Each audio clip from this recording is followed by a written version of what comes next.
This is Carl Polachuk, and you're listening to the SMB Community Podcast, produced by and for the Small Biz Thoughts community. We're dedicated to making every IT professional a successful IT professional. Hi, this is Carl. Welcome to another SMB Community Podcast. This is not the Killing It podcast, even though I have Ryan Morris here, who is one of the hosts on the Killing It podcast. So just a note for folks who are tuned in, this is brought to you by the Small Biz Thoughts technology community. So please, if you have not checked it out, wander over to smallbizthoughts.org and check out the community. Lots of amazing stuff going on there, and this is the time to be buying your education in bulk. So check us out. So now, Ryan Morris, I don't want to insult you because, I know you're younger than me, but it's only older people in our community who remember how you got started in this community. And the younger people have no idea who you are. So why don't you give us a little bit of background on Ryan Morris and the Morris Management Agency? Yeah, absolutely. Thank you very much. And thank you for having me join in. I will say, when I got started in the channel community, I was one of those younger folks, right? I'm not actually old yet, but I've been doing this for more than 25 years, right? I remember being a kid in the industry and just, I often say to my own kids as they're going through school and trying to figure out what they want to be when they grow up, my philosophy is, you'll find it, right? Because what I do for a living now literally didn't exist when I was in college. Oh, yeah. The industry had not yet emerged. The channel was just barely a concept, right? And as we came into it, I found that the structure of go-to-market strategy and the value chain of interdependent communities, that to me, it's like a chess game, right? I find it to be absolutely fascinating how it works and how to make it work better. So I got started years ago. Actually, in fact, my genesis in this industry, I actually worked for vendor companies doing channel programs and channel sales.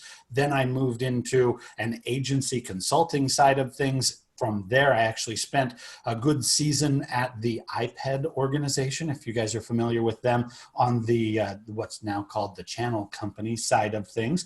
Ran the consulting practice there for 5 years and got a really good understanding of what happens from the vendor side, from the partner side, and back in. And then literally got notified yesterday on LinkedIn that I've been, congratulations, you've been in your own practice now for 10 years. Wow. And that blows my mind, but that was a rapid decade since I left the iPad side.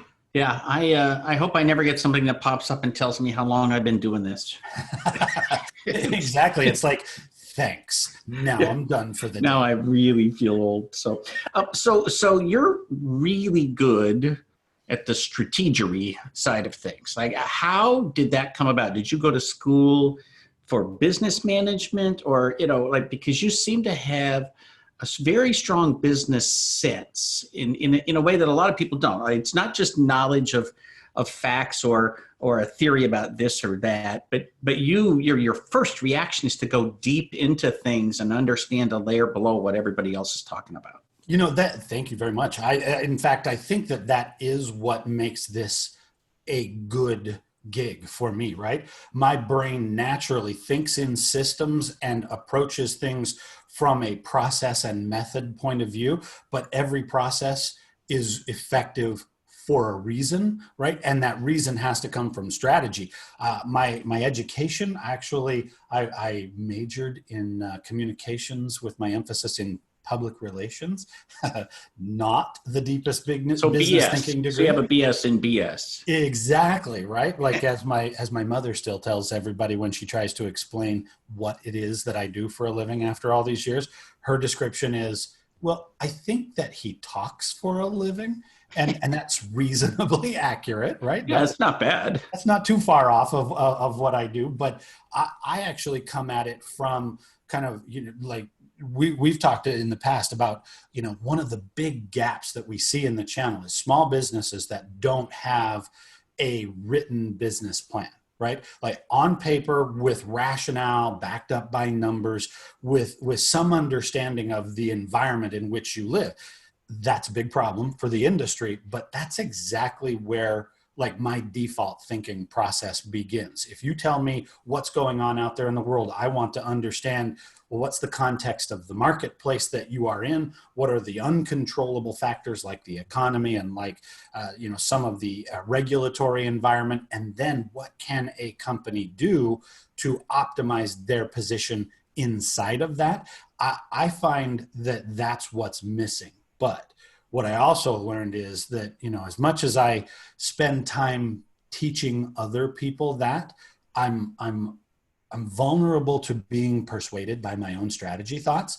And so for about the last 10 years, what I've forced myself to do is to say, whatever you figure out on the strategy side, whatever you think is the right way to analyze, you must force yourself to then answer the question, and then what will we do about that?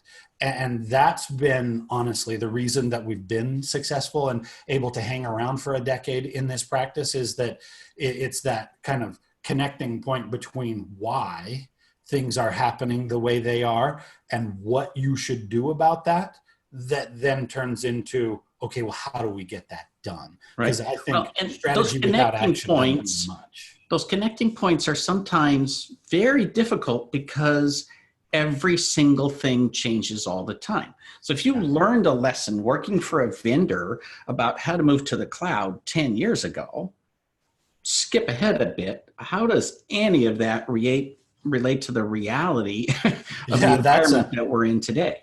See, that's an extremely good point, right? We spend in our business, we've always kind of noticed just by default a few years ago. And then once we noticed it, we started really leaning in and doing it on purpose. Year after year, without really deliberately doing this, what we found is that our business is almost exactly a split between working in the vendor world, working in the partner world, and then working in the distributor world, right? Almost literally a third of our business breaks down that way. And again, it's not because we went out and said, I want to do that on purpose, but what it gives us is not just an understanding, right? Like we've worked with literally thousands of partners all around the world, kind of talking strategy and business model and how do you add a cloud practice or a service business. We've talked about those things, and we understand from seeing many different examples, you can find models and repeatable patterns, right? And you can go, okay, I see where you're coming from, and I can quickly understand where you might need to go. But at the very same time, I see it from the other side of the table, and I can legitimately say, okay, so when you're talking to a vendor, this is how they think about you. This is how you can get their attention. And this is what they might say about you when you're not already in the room, right? And then that goes in both directions. And the ultimate takeaway, to your point, is technology changes, business models evolve, but the financial structure of revenue minus cost of goods equals gross margin, that is constant, universal, and it translates into every language on the planet. And by approaching things from not, I'm an expert in technology, how do I package that profitably, but I'm an expert in business, how do you apply those concepts to the world of technology? There are some lessons that literally never expire. Right. So what do you think are let me just ask you two sides of this question. The biggest mistakes made by vendors and the biggest mistakes made by partners? Yeah, because both make mistakes, right? and we learn about those mistakes by seeing the opposite examples, right? Like you wouldn't realize how ineffective most vendors are at engaging partners until you see one who does it very well, right? And it's the contrast that makes you go, oh, wow, that's much better. And by the way, it's not rocket science. It's not that hard. Why doesn't everybody? I think we all agree on the ones that do it really well. Like if I asked you to name the top 3 vendors who do it well, you and me and Dave and like half the people listening would come up with the same 3 names. Yeah. I mean, if you said list your top 10, I guarantee there'd be 5 overlapped in each of those. It's learnable, right? I think, honestly, the single biggest mistake that vendors make dealing with partners is in engaging them at a product transactional level instead of at a practice development or biz dev level, right? Like if you want me to be a reseller in your world, then what you need to understand is how does what you sell complement other things I already do and allow me to build a business practice that can sustain and actually make a margin. If all you do is approach me as like I'm a grocery store and you are a product on my shelf and you want to sell through a few additional units, I don't have time in the world to listen to all those pitches. I can't imagine paying attention to all the people that might approach me as a partner, and I'm just literally going to ignore you. And yet that's the default position. Like I am vendor, you are dealer, you will resell units of my stuff.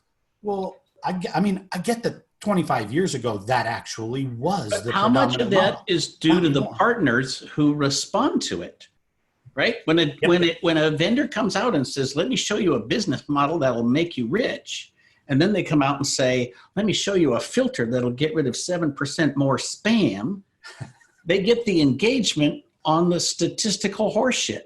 Instead of the business model that will actually make you rich. You are exactly right. And that's the thing, right? To answer the other side of that question, the biggest mistake that partners make is that they are technology first, business later, not even second or third, just kind of later down the list. And if they were business early, right? I'm not even saying, stop being a technology person, because that's who we all are, right? You, me, everybody we know in this business. What I always like to say is we work in technology voluntarily, right? And I'm not in this industry because I think it's the only place where business strategy is interesting and applicable. I do it because I'm a geek and I'm fascinated by technology, and I find hardware and software and the interplay of systems to be actually very, very interesting, right? Like I sat in an event 2 months ago when the world was still having events.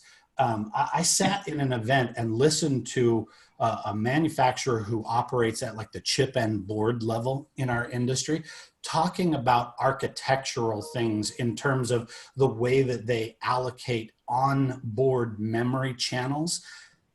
And it freaking fascinated me. I mean, literally everybody in the room was going like, yawn, why are you talking about this stuff? And I was like, oh yeah, this is the good stuff. Bring it on, right? We do this business because we think it's interesting. So don't ever abandon what you think is your core purpose for being here. But immediately after being fascinated with technology, you actually have to approach it from a business point of view. And tied directly to that, we find that way too many partners just never, not only do they not get proper credit for the value they add in the go-to-market process, they literally don't even ask for the recognition or compensation for the value that they add, right? The default answer is, well, I work with these vendors and their programs are hard and it's really complicated and I don't know how to do it. And I know I qualify for things like, MDF or demo units or whatever, but gee, that's hard. I'm not even going to do it. Holy cow, that's cash money. Please don't leave it on the table. Find ways. The way we describe it is manage up the channel, right? Like you are the point of contact between that vendor and their end user. It is incredibly valuable for you to sell to the customer, but it is equally necessary that you sell in both directions and also actively engage those vendors. One of the questions I always ask when we start engaging with a partner, it's like, where do you get your new business leads from? Like, what is your number one, number two, what are your sources of new opportunity? 15 years ago, the number one or two answer was always, well, I get referrals, I get leads from my vendors, right? I get referrals from my install base and I get leads from my vendors. one of those was in the top two in every single case. These days, I ask, do you still get leads from your vendors? 94% of the time, people go, oh, I never get any leads. There's no leads. Nobody ever gets any leads. You want to know what? There's more leads coming from vendors today than literally ever in our industry. They've got more to and through marketing programs. They have marketing qualified and sales qualified lead generation programs. It is literally a bigger budget program today than it was 20 years ago. It's just that those leads don't get just sprinkled like dust on the channel at large where they say, everybody come and get some and go see what you can do. They are hyper focused in terms of, if you are somebody that I know, I trust, and you are invested in this business relationship, I will give you a lead. And if you follow up on it, I'll give you another and another and another, right. And it will become a constant flow. And over time, what happens is more leads than ever go through fewer partners than ever. Yep. If you don't presently get leads from your vendor partners, it's because you're not managing them. So is that largely a matter of not being good at sales? And so as a result, you get 10 leads, you follow up on none of them, you make no sales. Somebody else gets 10 leads, they follow up, they get 9 sales.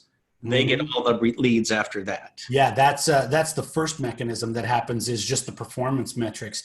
But the deeper answer is, no matter how good you are at that selling process or engaging and converting those leads, you have to stand on a table and insist on taking credit for those things, or else they will forget that you are out there, right? If you are a regional systems integrator and you have 500 employees and you do a few $1 billion in revenue, programs exist for you. If you are like most of us and it's fewer than 10 employees on your staff and radically lower annual revenues, even if you're really good at what you do, they gave you 2 leads, you turn both of them into engagements and opportunities, that's 100% conversion rate. But it's still only 2, and a regional marketing director is going to be like, I'm looking for a big hit. I want to find somebody who can give me many conversions. You will fall through the cracks in these vendor programs because one of the related mistakes that I think vendors make is what I call top-down math, right? Like, I have 1,000 partners and I need to do 1,000 deals this quarter. So I can't ever get 1,000 partners to each do 1 deal and then meet my number. So what I'm looking for is one partner to do 1,000 deals and screw everybody else, right? That's their default position. They're looking for clusters and for efficiency. The long tail of the channel, who most of us are, right?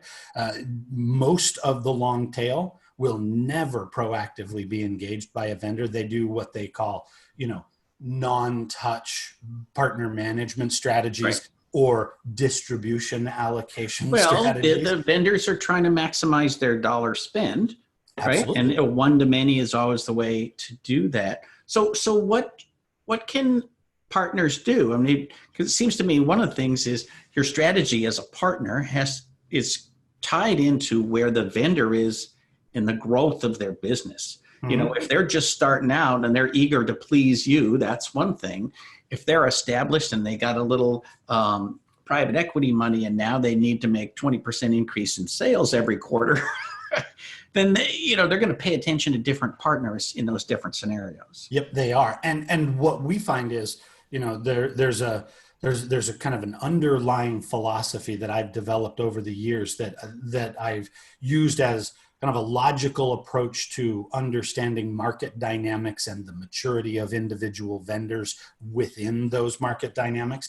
And the idea is when equals how. And what I mean by that is, if it is an early stage of a marketplace where the technology is new, unadopted, untested, unproven, there is one way that you can be successful as a vendor and as a channel partner in those types of environments.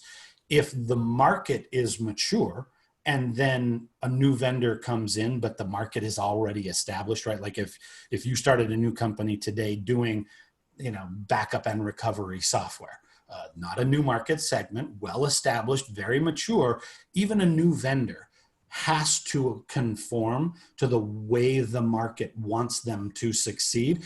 They can't behave like a traditional startup in a new market segment, because the market rules are already established. You either play by the rules or you get left behind. Well, the way you engage channel partners as a vendor will change from stage to stage as the market matures. As a channel partner, you need to figure out, all the businesses that I'm in, what stage is the market and how mature is the vendor? And then what do they need to hear from me in order to look at me and go, oh, you look exactly like what I need in order to thrive right now. Then you got two choices, right? Choice number one is, if you're really good at being a later stage volume producing reseller type of a business, cool, be that. Don't try to be all things to all people at all stages.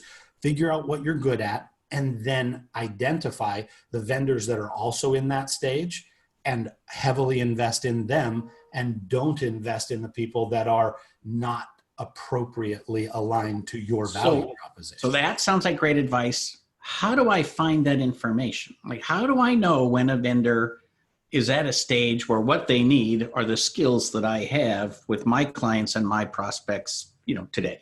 Absolutely. Well, so what I will say to people is, as a strategic thinker, I have a set of PowerPoint slides that nobody wants to see, all of them, right? The depth to which I have overanalyzed this market model and understand the dynamics.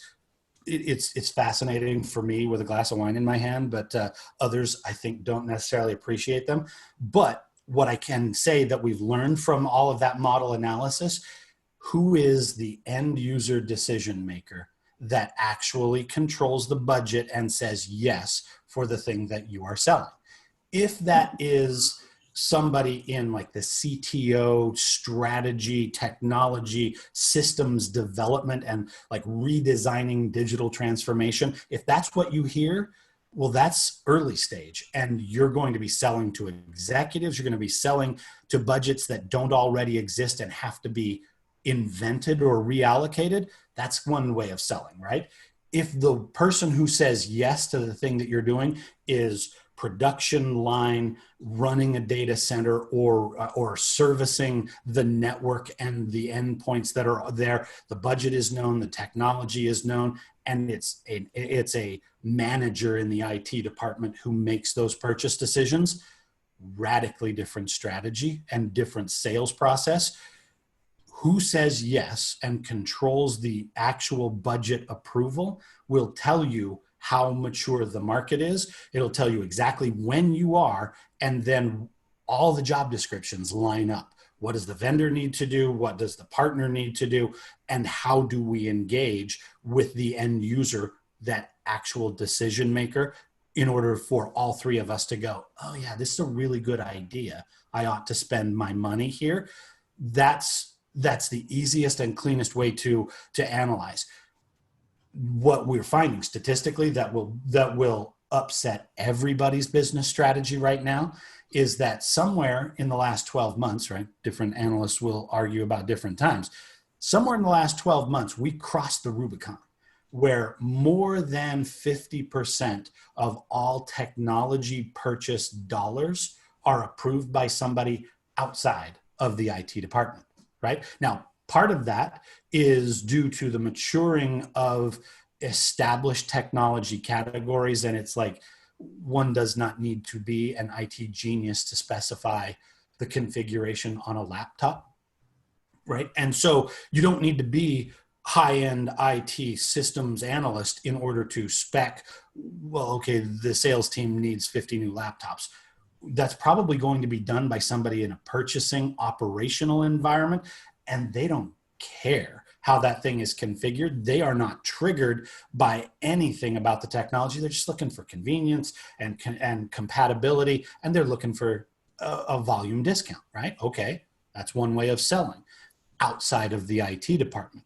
But there are also many other things like cloud, like line of business applications like data analytics and all the emerging stuff around IoT and automation.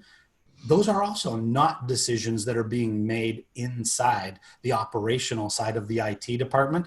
They are being purchased by the VP of marketing, by the VP of customer service, by the operations manager in the warehouse. Those people are making decisions on their own. Analytics will tell you exactly when you are in those market cycles. But once you identify who's the human who says yes, then you got to turn around and look at your own business and go, okay, well, who do we actually talk to in the sales process? If you look in your database of all your customers, all your targets, everybody that you talk to, and you went through the number one point of contact that you have for every one of those companies, who is that human?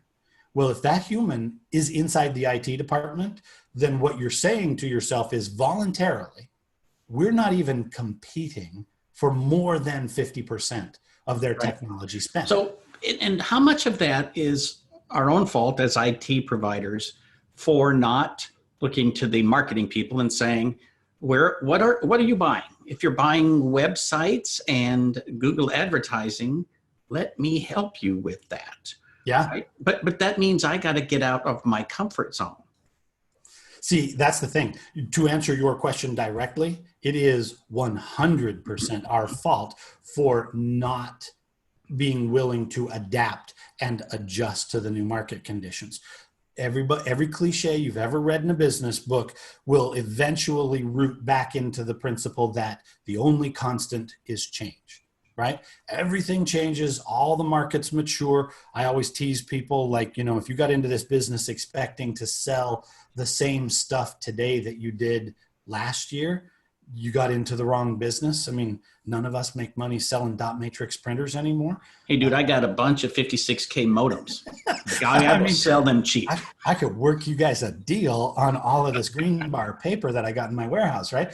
Like, like there once was a day where that was cutting edge, and then the market moved. Not only did it move in terms of technology, but it moved in terms of the stack of technology where we can actually add value, not just in the plumbing and the integration, but also into the data layer and then up into the applications layer. But it also changed in terms of just kind of the business dynamics and what, the cliche these days is the buyer's journey, right? How do they actually arrive at a point where they go, wait a minute, that's a good idea. I'm going to give you money for that thing. Well, they arrive at that differently than they used to, and they are different humans than they used to be. If you recognize that change is happening and you refuse to adapt with it, my favorite business quote from years and years ago, the basic principle is that change is not mandatory. Then again, neither is survival. Right.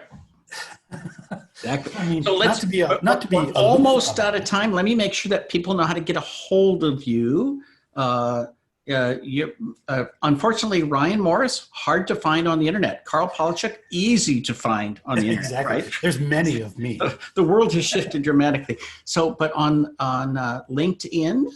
LinkedIn, I am Ryan Morris 303. And that conveniently is also where I'm at on Twitter at Ryan Morris 303. Legacy shout back to all my days in the Denver marketplace.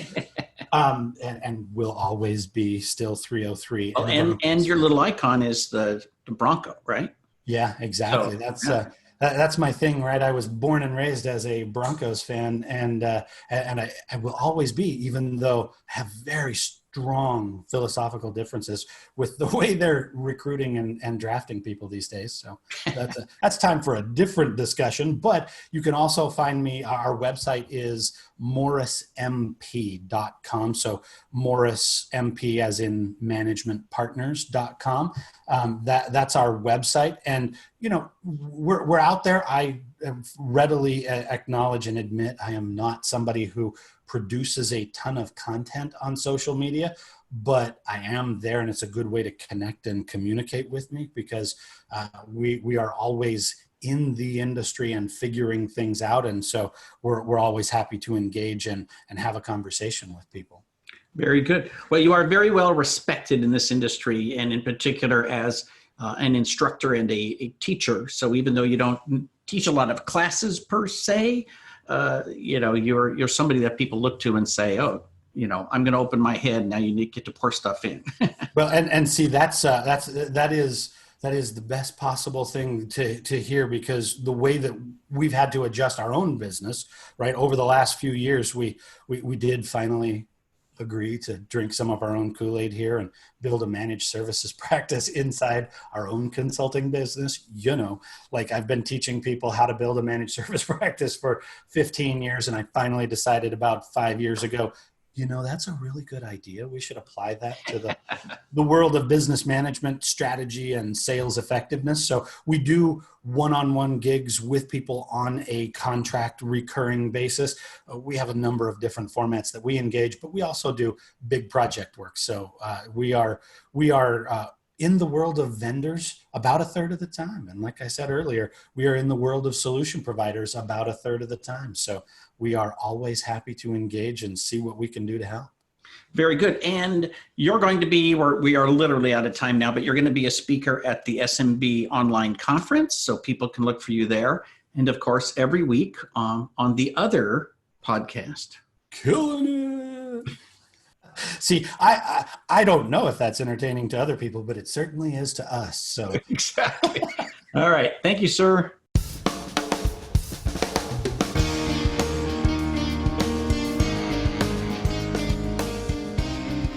Thank you for tuning in to the SMB Community Podcast. If you found this useful, interesting, or fun, please subscribe, share with your friends, and give us a thumbs up on your favorite social media. Please check out the show notes at smbcommunitypodcast.com and give us your feedback.